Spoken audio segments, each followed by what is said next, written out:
What's up, everybody? This is Aaron with the Razorback and Beyond show. It's been a while since we've done anything, but so I want to get on here real quick, do this a little quick little.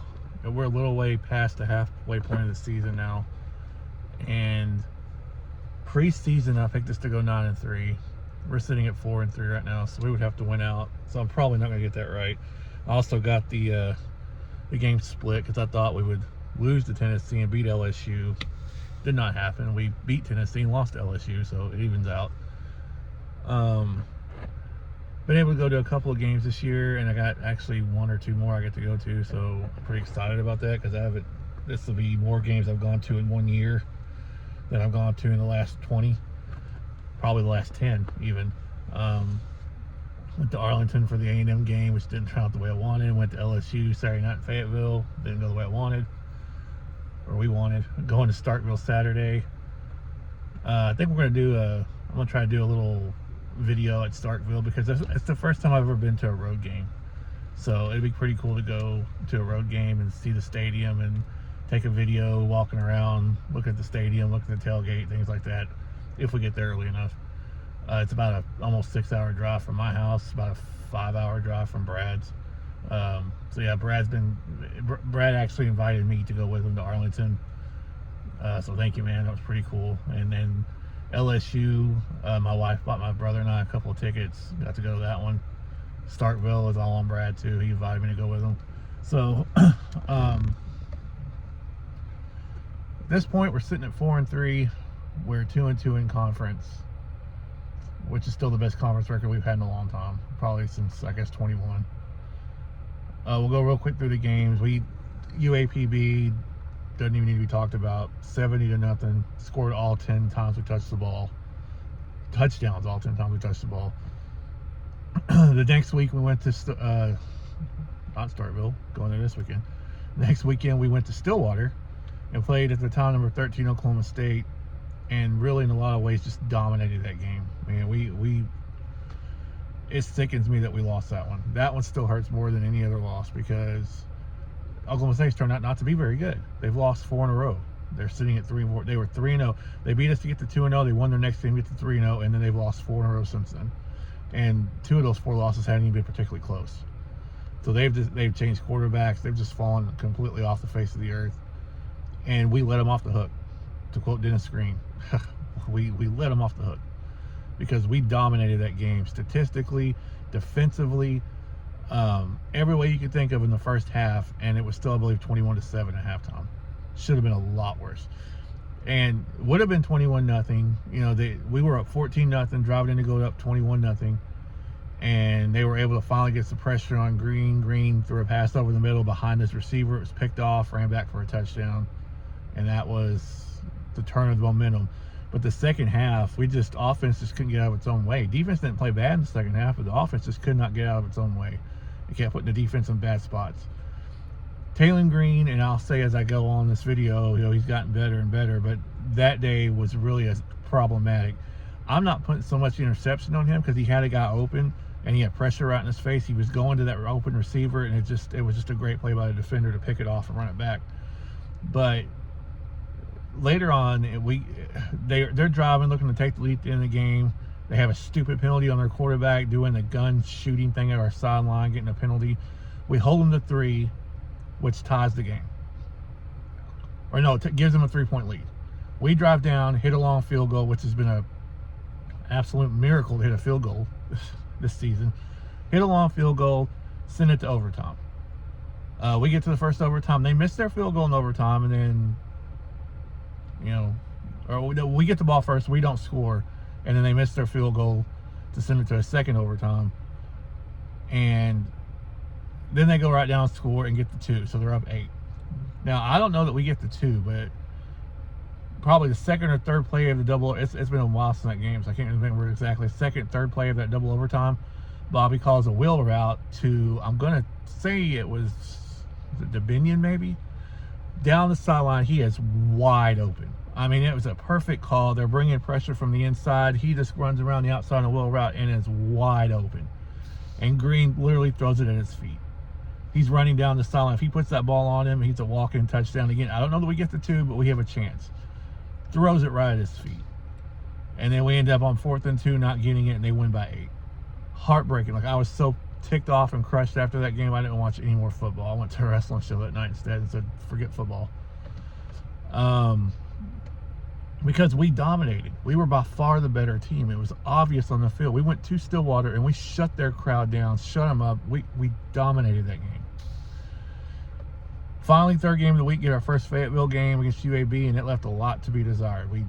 And I could feel it coming that morning. I listened to, on the way to take my wife somewhere, to Trey Biddy's primer, and he was talking about how during the week he was trying to get some stuff out of the players, and they didn't even know who some of the UAB players were.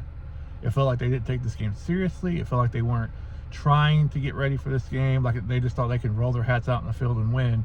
And UAB came out, punched them in the mouth early, and was up 10 points. And up really the whole game until the second half. Now, we put it together in the second half, won the game by double digits. But, man, that wasn't good. That didn't look good. But we're sitting at 2-1. Should be 3-0. Conference play starts at Auburn, and I'm thinking Jordan Hare, they're going to be jacked to the hilt.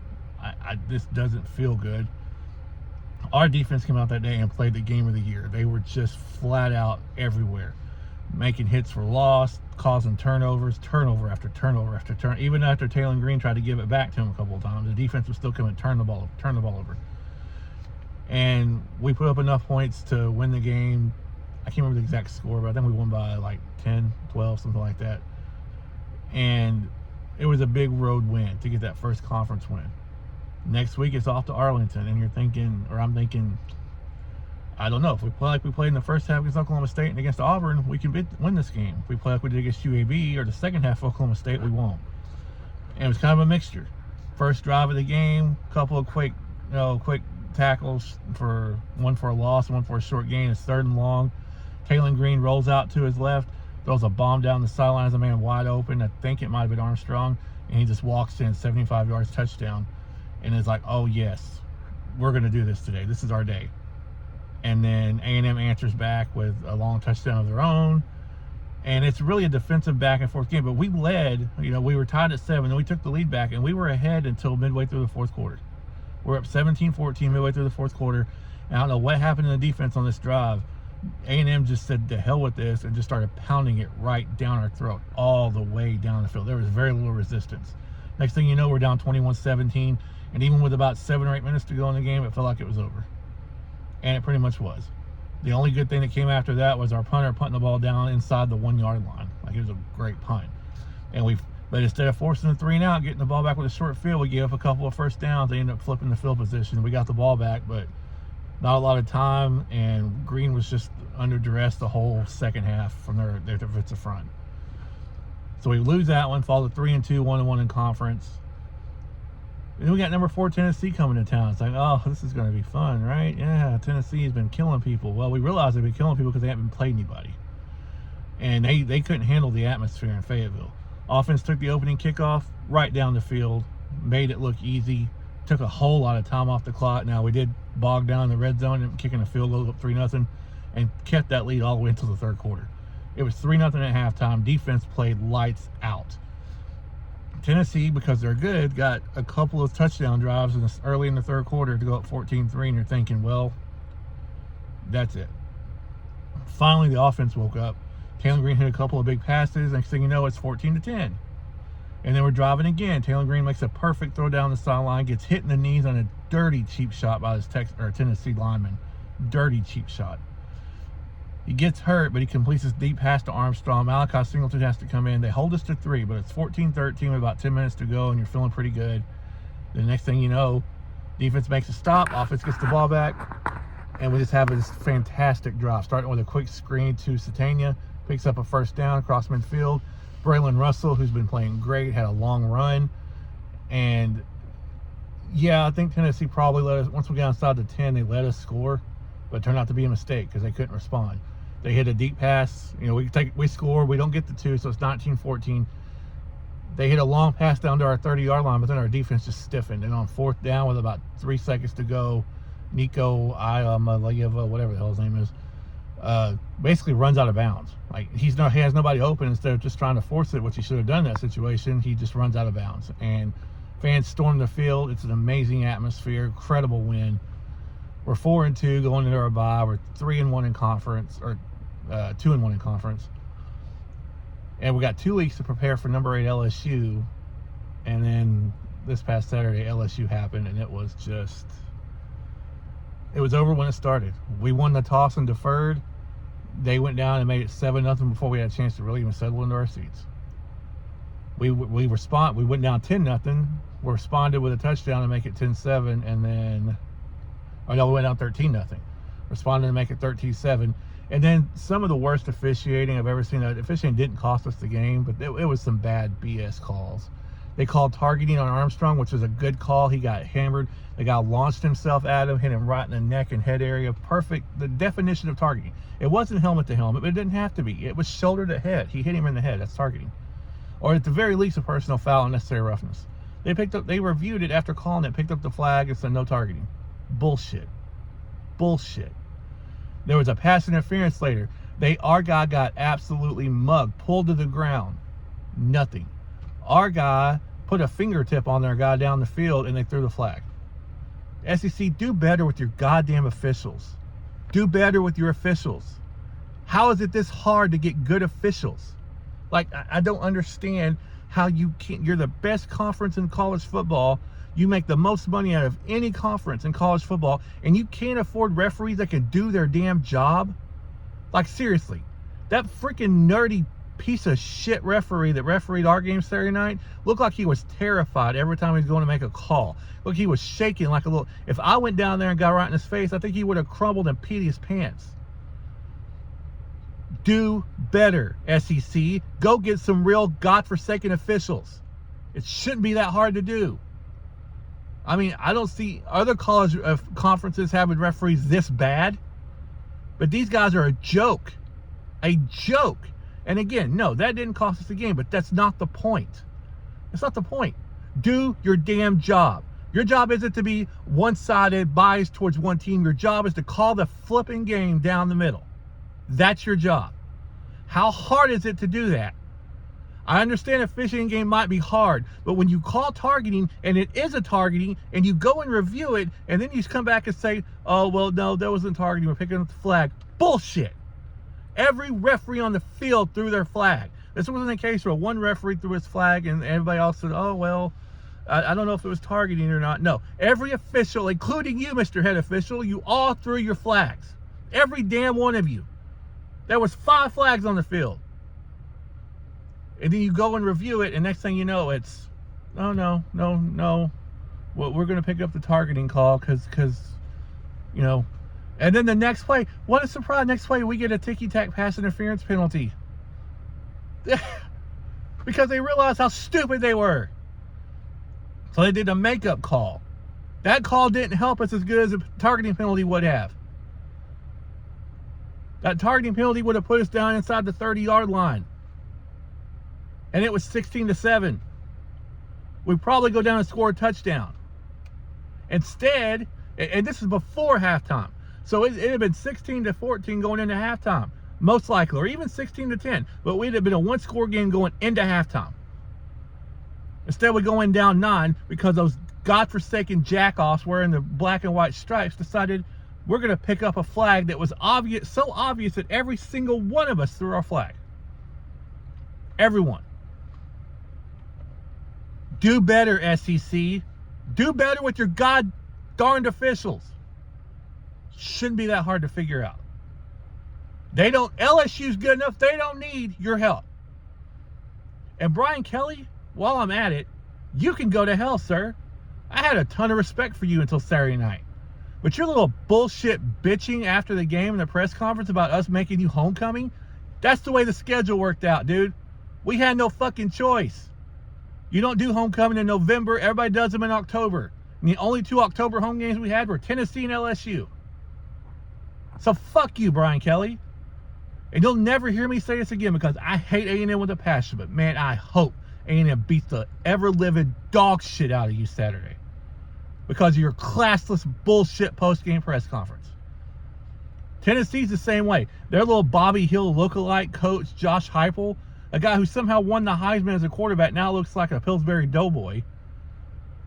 Coming up after the game, after we beat them, not giving our team a damn bit of respect. Nothing.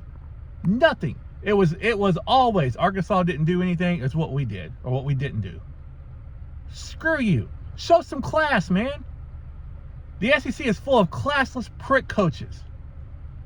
Brian Kelly and Josh Heupel, you could both go to hell. And I cannot wait to see Brian Kelly get humbled. I got news for you. As much as those LSU jerk-offs in the crowd were kissing your ass after the game Saturday, you lose to A&M this Saturday, they're all going to be calling for your job. All of them. And that was another thing.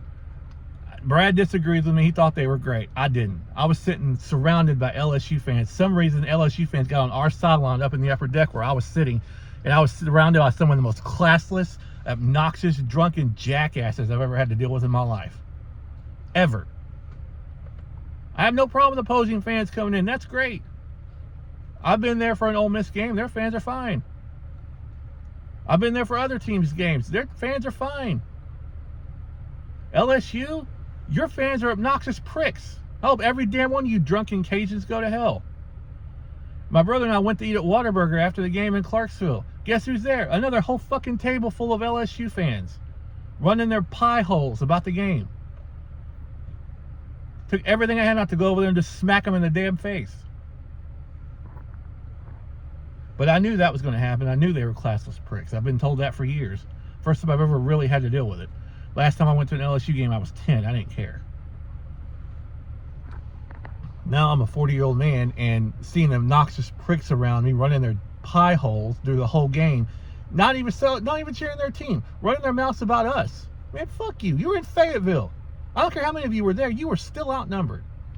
Show some fucking class. But then again, that's too much to ask for LSU fans. This morning, Chuck and Bo was talking about how Texas fans are worse than LSU fans. I don't see how that's even possible. I don't see how that could even be possible.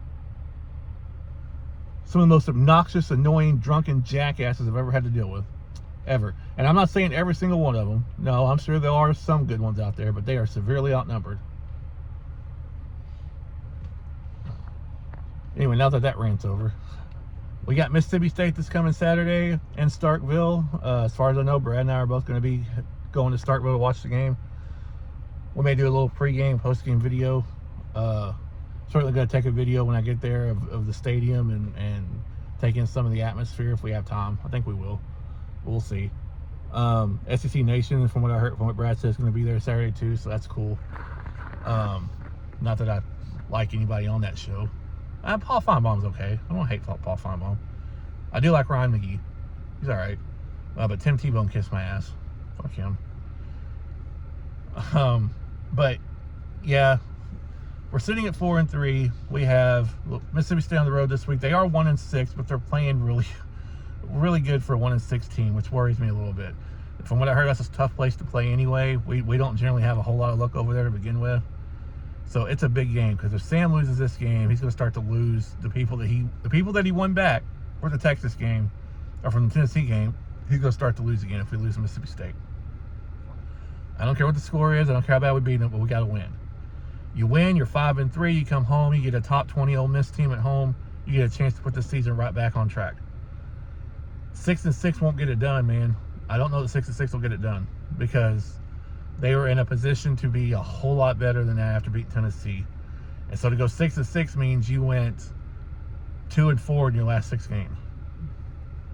That's not going to get it done, man. And especially those 2 wins are against a 1-6 Mississippi State team and a 1-4 right now Louisiana Tech team. You got to do better than that, Sam. And I think he knows that. But there was a whole lot of talk about how great LSU was after the game. That's not the point, man. I don't care how good LSU was. I could have handled a close loss, but when you lose the way we lost Saturday night, you get embarrassed at home. That's not acceptable, man.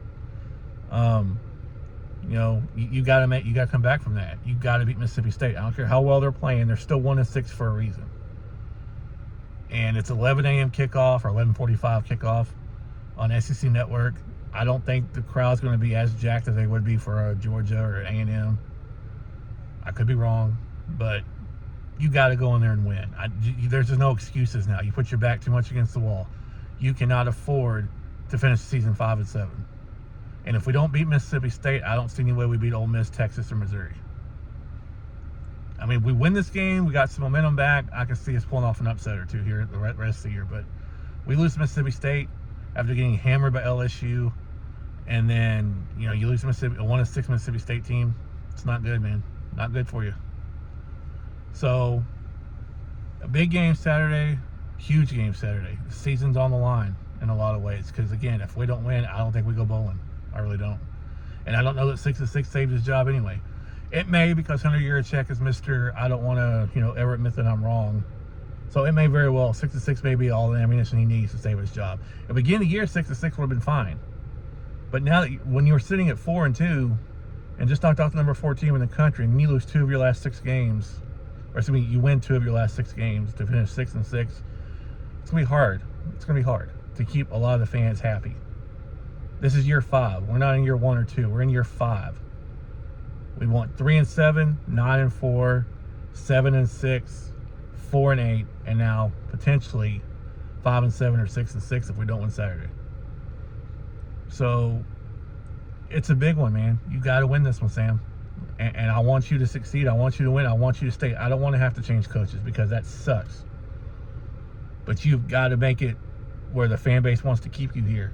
And I know there are going to be people, and Brad's one of these people that generally is like, this stupid wanting to get rid of Sam. Well, I don't agree because we're in year 5. You can't be okay with. We have too much money in Fayetteville. After being up there Saturday, I've forgotten just how huge and how there's so much money in Fayetteville. And so I'm like, you know what? We're too good to be settling for mediocrity. But anyway, I'm Aaron with the Razorback and Beyond show. We're going to try to do an episode at some point, maybe next week. We'll see. Life's gotten in the way. But go Hogs, I guess. We're 4-3. Mississippi State Saturday. So we'll do a couple of videos then too. One around the stadium, one either maybe pre or post game. Until then, have a great week. Thank you for watching.